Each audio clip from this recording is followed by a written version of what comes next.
The Sega Genesis versus the Super Nintendo. If you were a kid in the early 90s, you'll definitely remember this vicious battle between the titans. But over 20 years later, which system is superior? James Rolfe gave you his take, and now it's my turn to weigh in on the great 16-bit battle royale. Skip it up and that up!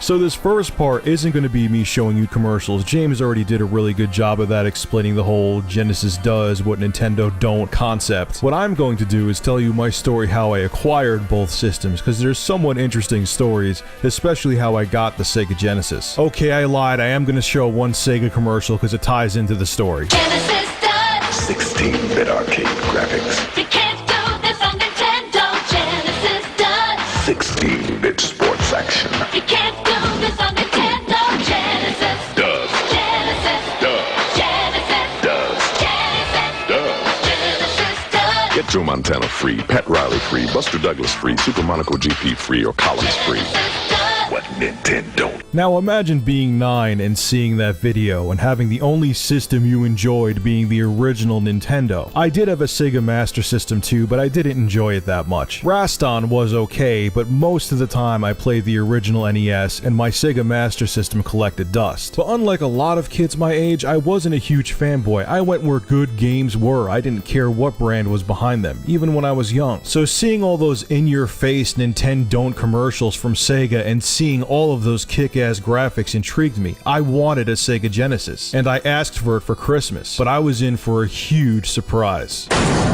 Surprise, motherfucker! See, my dad's friend George was a huge gamer, and he picked up the Sega Genesis day one, but he was also big into computers, and he had an IBM PC and wanted to upgrade its storage. So one day, my dad tells me to take a trip with him over to George's house. Him and his wife lived in a condo only like 15 minutes away from us. And when I walk in the front door, the first thing I see on the living room floor is a brand new Sega Genesis hooked up to the television. Keep in mind, I was 9 years old at the time, had a mullet, and a lisp. This is a reenactment of my reaction. Oh my god, that's a Sega Genesis! Oh my god, that's so freaking sweet! That's a ninja, Revenge of Shinobi, he looks like a real ninja, that's so cool! Oh my god, that's Altered Beast, it's so radical, their muscles get bigger when they eat those balls! And Rambo 3 is so sweet, you can see Rambo's epic 16-bit nipples! So after sitting down with the Sega Genesis for about an hour and drooling over games like Revenge of Shinobi and Altered Beast, both George and my dad look at me and ask me, do I like the Sega Genesis? And of course my answer was, hell yeah. My dad then says to me, well, that's good because it's yours and we're taking it home. I didn't even... fuck it. What the fuck?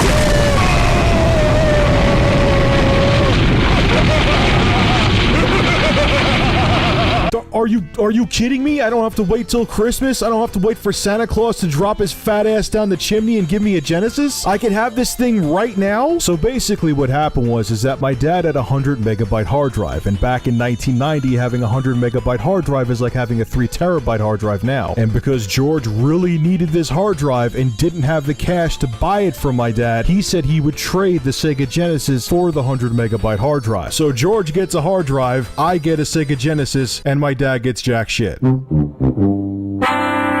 Ah, the wonders of being a parent. The summer of 1990 when I got the Sega Genesis was amazing. Truxton kicked ass. Revenge of Shinobi, are you serious? Was amazing. It's still amazing. I could play that game for hours on end to this day. Last Battle, yeah, it pretty much sucked horse erection, but it looked really good and had parallax scrolling. And he would punch really fast and scream like a schoolgirl. That was cool. Then I got Golden Axe for my birthday. That game was amazing. Me and my friend Tom played it over and over and over again. And then Strider came out. Oh my god, that game is so epic. I fell in love with Sega and the Genesis, and like I said before, I was very lukewarm on the brand due to the Sega Master System. What a comeback Sega made with their 16-bit console. I remember thinking, how is Nintendo gonna top this?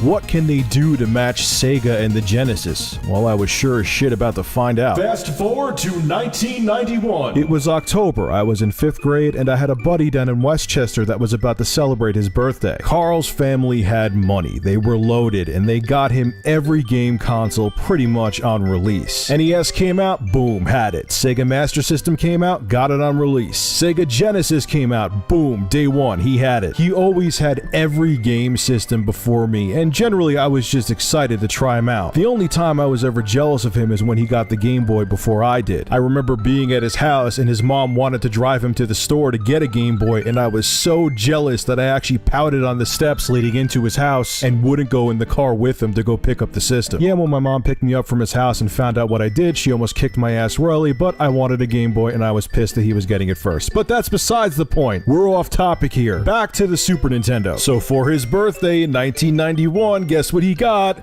A Super Nintendo.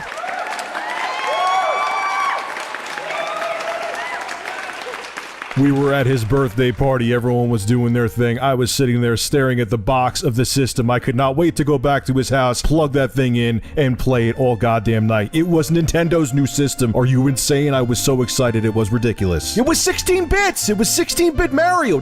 Everything would have more bits! I had no idea what the fuck bits were, but there were more of them, and I wanted to see the Super Nintendo 16-bit system. I had a boner.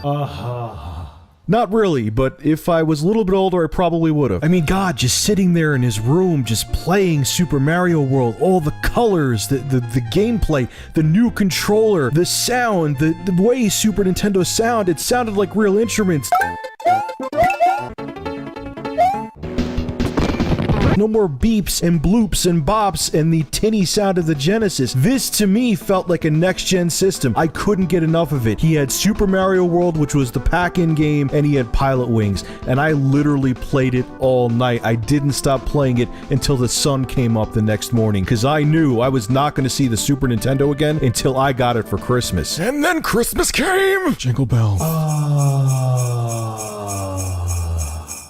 Finally, I had my own Super Nintendo and my ass exploded with delight. I got Super Mario World, Pilot Wings, both amazing games, already talked about them. I got Final Fight. Sure, the SNES version sucked ass compared to other ports of the game. It didn't have Guy either, but it was still fun. I also got Sim City for Christmas for the Super Nintendo. Amazing game, but I was a moron and didn't realize you had to connect the power line from the power plant to your buildings for the cities to actually grow. Remember, I had a mullet. The graphics! But there was one last game my mom purchased for me the day before I was going back to school from Christmas break. This game blew away my expectations and became my favorite game not only of the 16-bit era, but of all time. You know what it is?